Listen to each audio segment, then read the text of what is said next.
천미 예수님, 주님의 이름으로 평화를 빕니다. 네, 오늘 롯의 이야기 이제 두 번째 날입니다. 수요일 날 강론한 거 여러분들 기억에 떠오르십니까? 장면은 롯이 소돔 성문 앞에 앉아서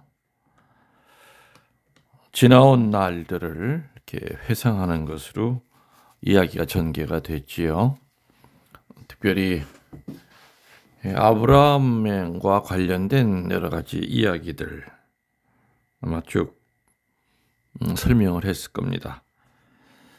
11장 마지막 끝에 이제 아브라함이 이제 드디어 등장이 돼서 여러 가지 이야기들이 나오고, 저는 이제 19장을 중심으로 이제 살펴보겠다 이런 얘기를 드린 적이 있지요.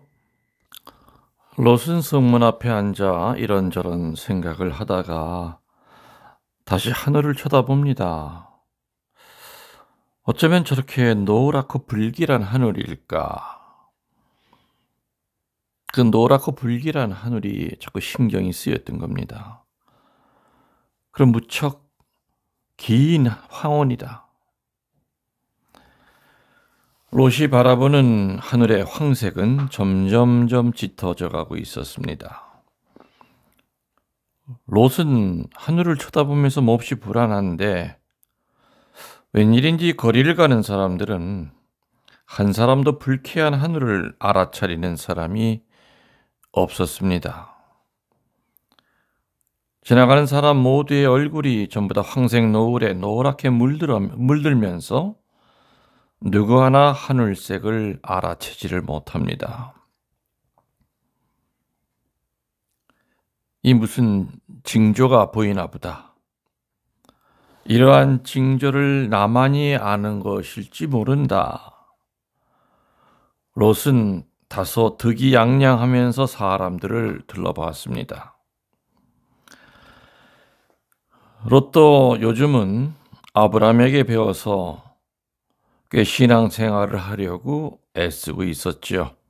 그렇지만 롯의 신앙은 사실은 하느님께 전적으로 의지하는 것보다는 품행방정하게 산다는 윤리적인 생활 방향에 더 무게중심을 두고 있었던 겁니다. 그러면서 롯은 항상 자기 자신에게 자부심을 갖고 있었습니다. 아마 이 소돔에서 나만큼 바르게 살고 있는 사람이 있을까? 없어. 이런 생각을 하면서 롯은 은근히 뽐내면서 성문 앞을 지나가는 사람들을 바라보고 있었습니다. 그때 때마침 두 젊은이가 소돔 성에 들어왔습니다. 그 젊은이들을 보고 롯은 깜짝 놀랐지요. 그 두 사람만의 얼굴은 황색 노을에 물들지 않았던 겁니다. 뿐만 아니라 두 사람이 다가왔을 때 말로 다할 수 없는 향기로움이 그 두 사람에게서 풍겨 나왔습니다. 이들은 예사 사람이 아니구나. 롯은 문에 앉았다가 일어나서 땅에 엎드려 두 사람을 영접합니다.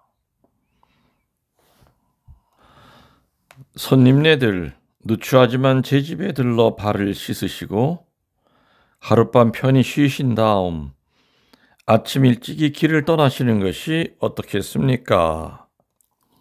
롯의 말을 들은 젊은이들은 미소를 짓습니다. 그 미소에서 광채가 나듯이 롯에게 보입니다. 예, 고맙지만 우리들은 이 성 광장에서 잘 터이니 염려 마시오. 이렇게 한 사람이 얘기합니다. 그 목소리는 마치 시냇물 소리를 듣는 것처럼 아주 쾌청하고 맑은 음성이었습니다.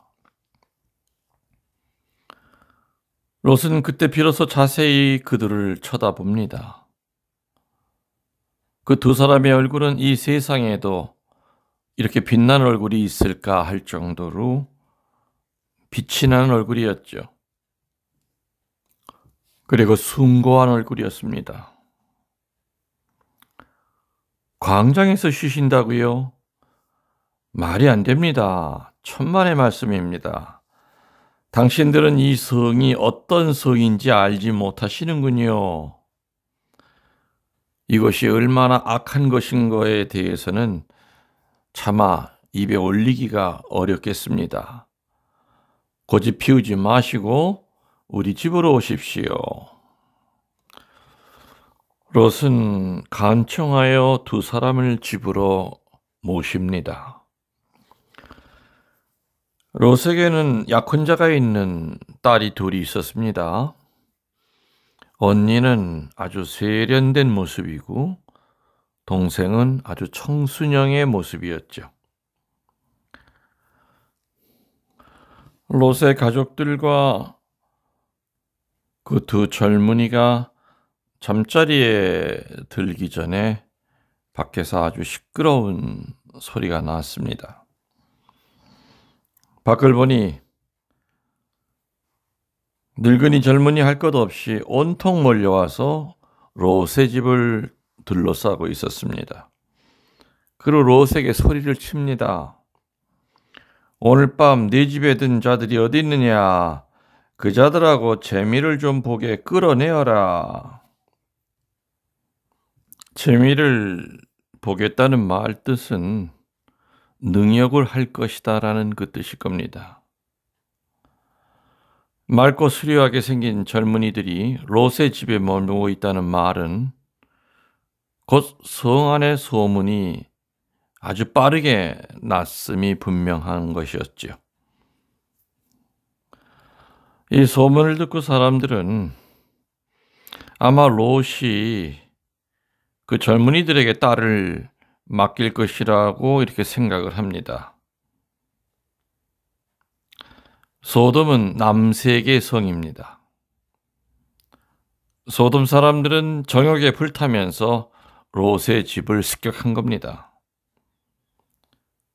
그래서 롯은 허둥지둥 집 밖으로 뛰쳐나가서 뒷문을 잠급니다.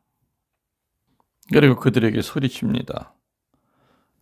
이 보시오. 제발 이런 못된 짓 하지들 마시오. 아시다시피 나에게는 아직 남자를 모르는 딸이 둘이 있어. 차라리 그 아이들을 당신들에게 내어줄 터이니 마음대로 하시오. 그러나 내가 오늘 모신 분들에게만은 아무것도 말아주시오. 이렇게 롯은 사람들을 설득을 합니다. 그러나 사람들은 받아들이지 않죠. 뭐라고? 너는 객지에서 떠돌다 온 놈이 언제나 잘난 척하고 우리들을 꾸짖고 있어. 옳다. 이렇게 된 바에는 그 젊은 사람들은 뒤로 돌리고 우선 너부터 혼 좀 내줘야 되겠다. 이렇게 그 소돔의 주민들은 살기등등해서 롯에게 덤비려고 합니다. 그 순간 방문이 확 열리며 롯은 두 젊은이들에 의해서 집 안으로 끌어들여집니다. 사람들은 문이 열리는 순간 너무나 강렬한 빛을 받고 눈이 어두워집니다. 그래서 아무리 입구를 찾으려 해도 입구가 보이질 않죠. 나중엔 찾다가 지쳐서 정욕도 다 사라져버리고 나중에는 모든 사람이 롯의 집을 떠나고 맙니다. 이런 소란을 겪고 난 다음에 그 두 사람은 롯에게 말합니다. 듣기보다 엄청나게 음탕한 성이군요. 자, 이제 뭘 감추겠어? 우리들은 이 소돔성을 멸망시키기 위하여 보내진 천사요. 당신의 가족과 딸의 약혼 자들은 살려주겠소. 사실 하느님은 당신네도 멸하실 생각이었소. 예, 저까지도요. 롯은 얼굴에 핏기가 사라집니다. 그렇소. 그러나 하느님은 당신이 아브라함의 조카이기 때문에 생각을 바꾸셨소.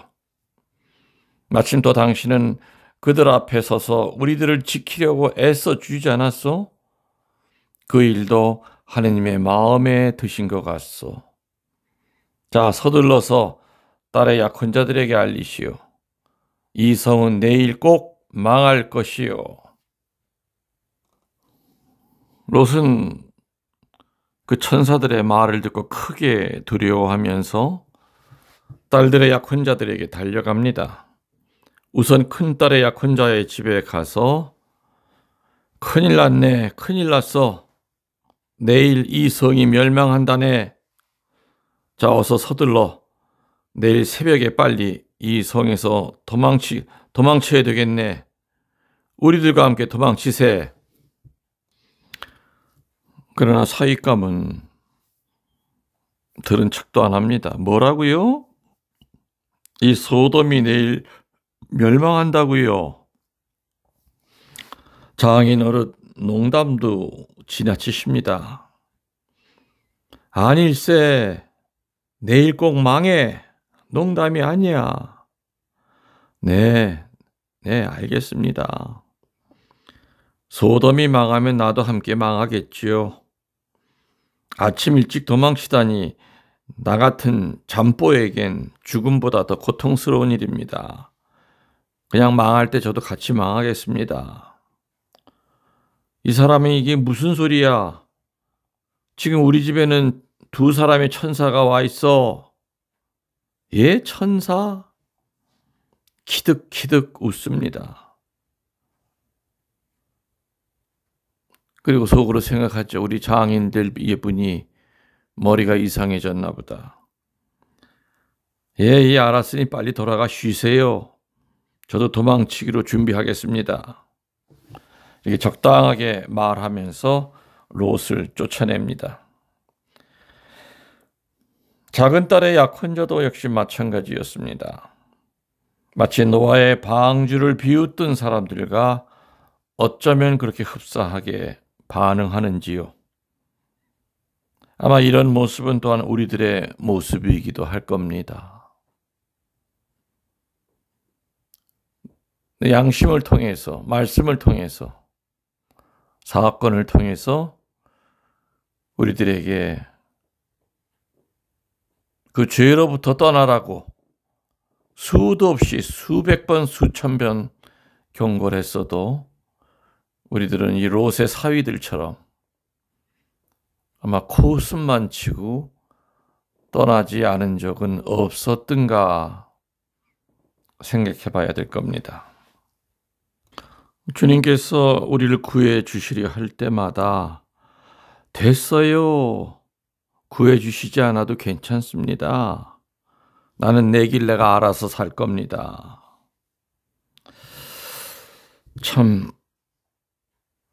인간의 그 심중에는 진실한 것, 거룩한 것을 조소하고 싶은 사탄이 숨어 있을 때가 많습니다.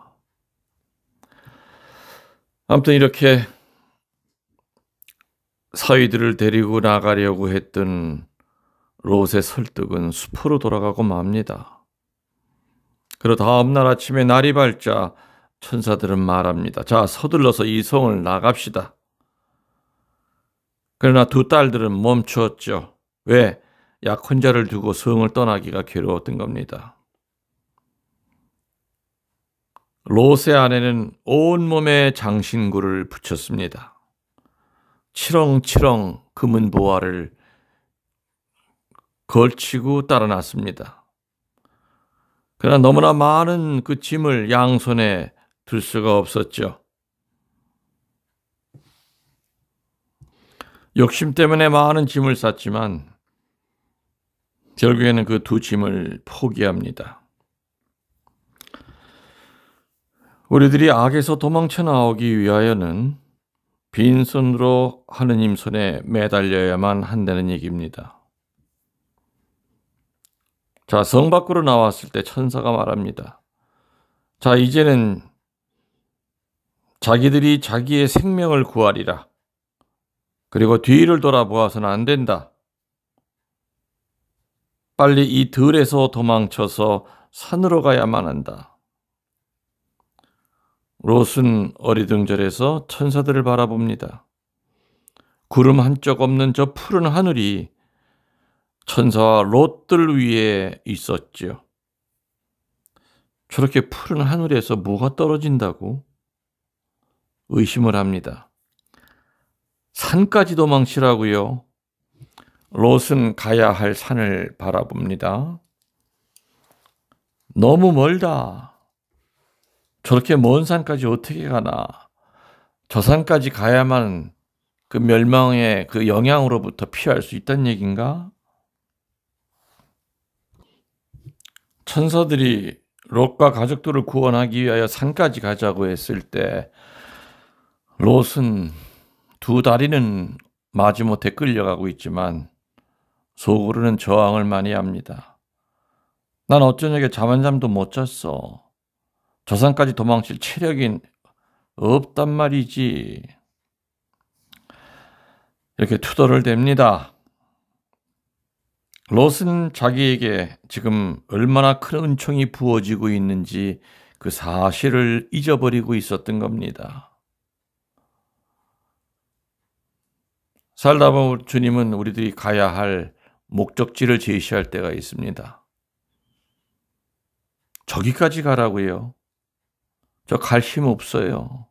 여기까지 온 것도 힘든데.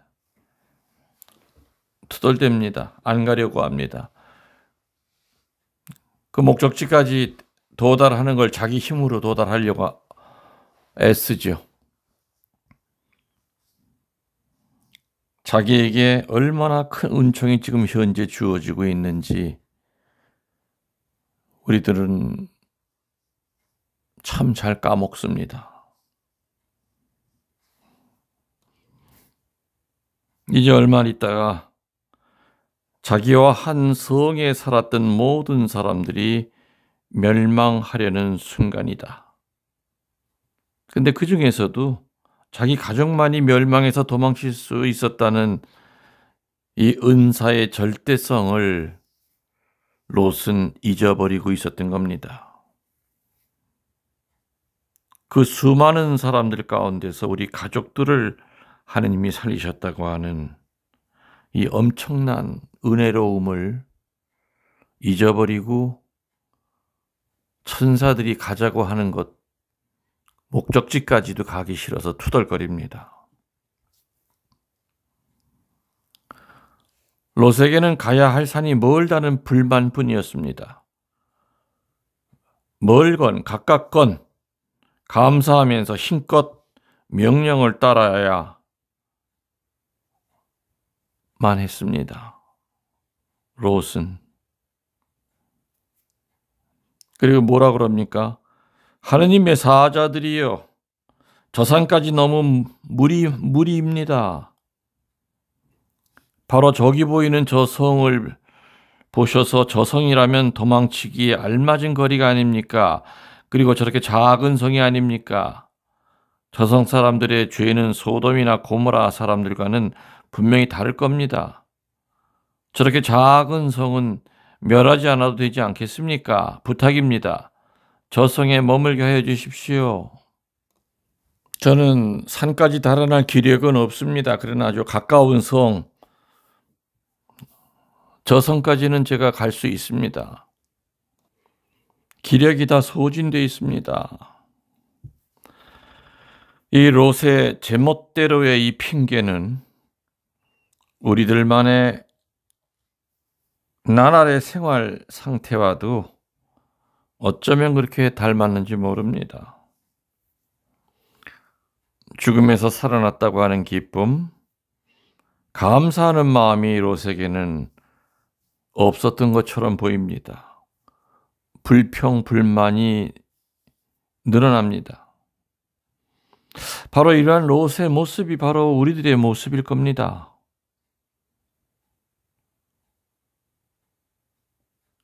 그러나 천사들은 그 롯 마음대로의 그 소원을 받아들입니다.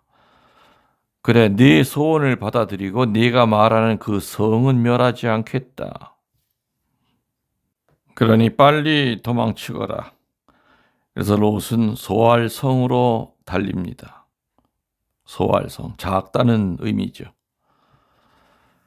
근데 달려가다가 롯의 아내는 어떻게 됐습니까? 다시 한번 소돔성을 보고 싶었습니다. 왜냐하면 소돔성에는 그녀의 재산과 버리고 온 옷들이 많이 있었습니다. 그것에 대한 그리운 생각이 났던 거죠.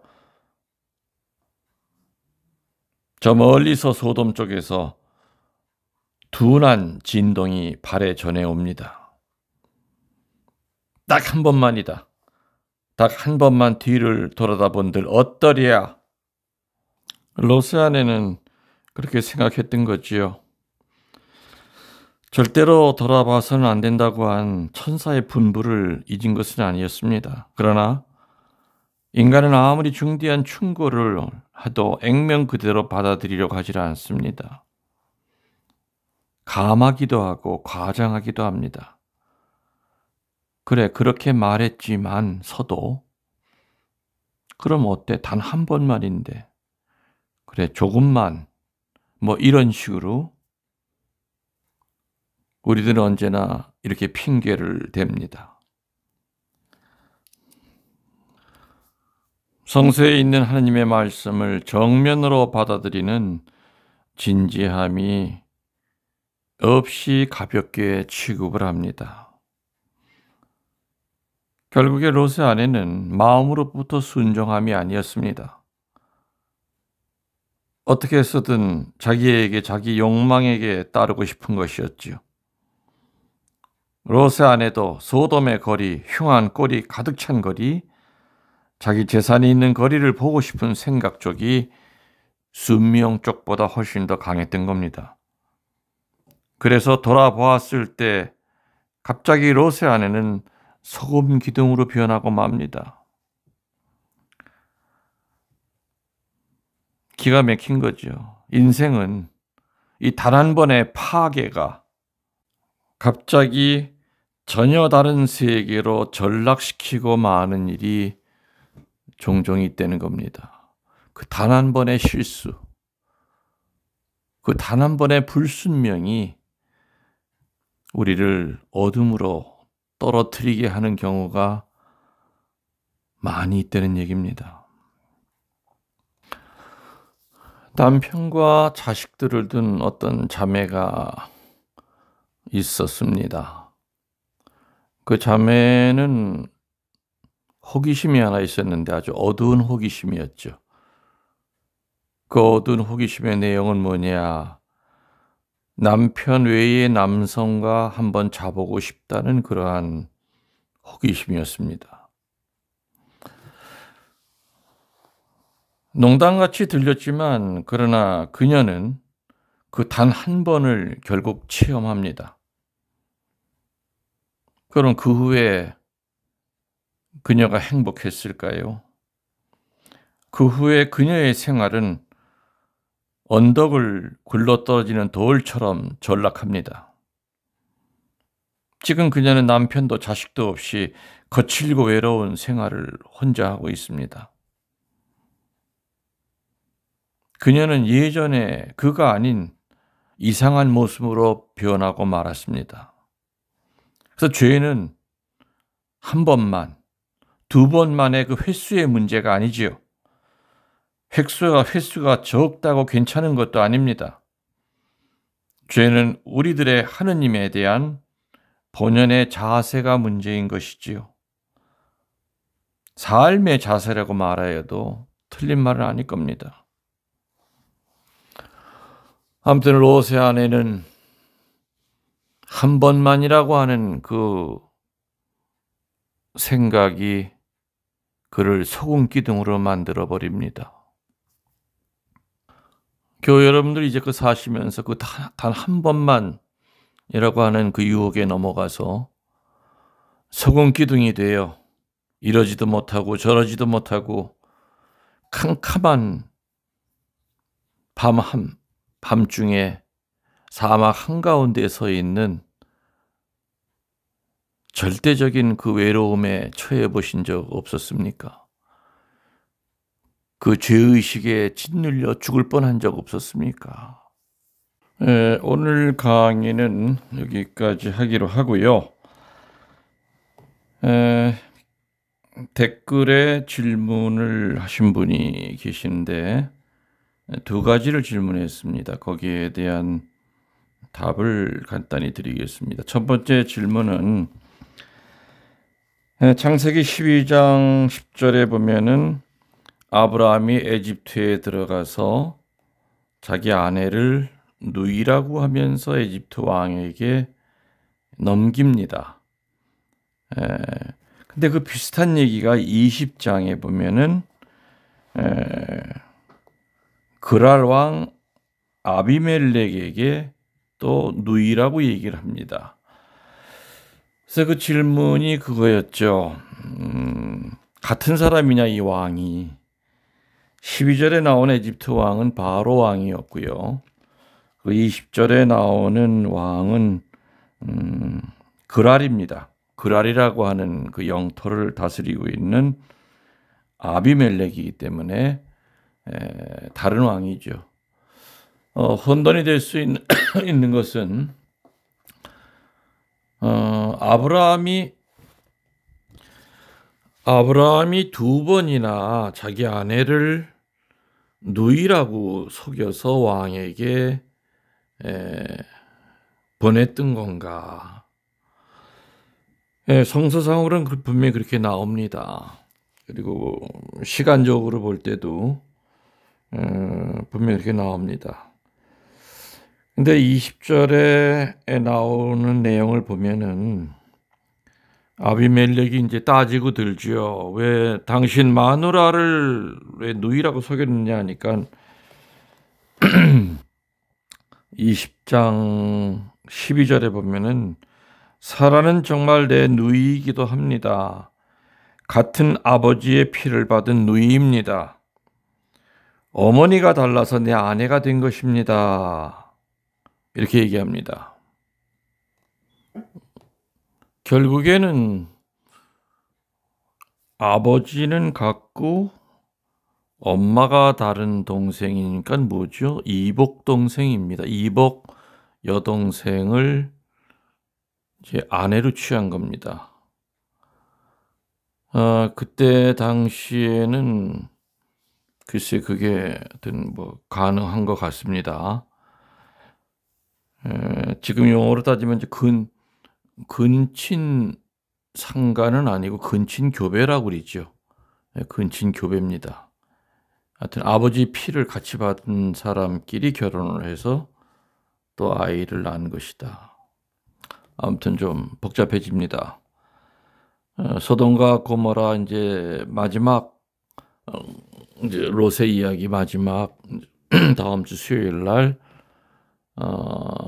얘기도 나오겠지만은 롯이 딸 둘한테 어찌 보면 강간을 당합니다. 아버지가 딸들에게 강간을 당합니다. 이건 근친 상간입니다. 아버지는 술이 취해서 떡이 되어 있는 상태에서 딸들이 차례로 들어가서 아버지의 씨를 받아가지고 나옵니다. 참 막장 드라마 같은 얘기들이 이제 전개가 됩니다. 막장 드라마. 여러분들 참고로 기독교 기독교 하면은 뭐 캐톨릭 개신교 다 포함해서 기독교나 또 유대교나 힌두교나 이 근친 상간은 아주 법적으로 종교적으로 엄하게 금지가 되어 있는 겁니다. 아무튼 다른 왕이라고 하는 거 말씀드렸고요. 그리고 두 번째 질문이 뭐였냐면은 동성애자들한테 축복을 주는 것에 대해서 어떻게 생각하십니까? 라는 질문을 하셨는데 당연히 저는 반대입니다. 물론 이해는 갑니다. 태어나면서부터 본성이 이성에게 끌리는 것이 아니라 동성에게 끌리는 거. 참 안 됐죠. 불행한 일이죠. 동성 결혼, 동성애 이런 것들이 이제는 전 세계적으로 유행을 하다 보니까 걱정되는 것은 이제 근친상간도 이게 합법화되는 것이 아닌가 하는 걱정도 합니다. 창조주가 사물을 만들 때는 분명히 확실한 경계를 만들어 놨습니다. 남자와 여자, 암컷, 수컷. 마치 그것은 플러스 마이너스 전기가 있듯이 플러스 전기는 마이너스를 끌어들입니다. 플러스 전기는 같은 플러스의 길을 갈 수가 없습니다. 서로 밀어냅니다.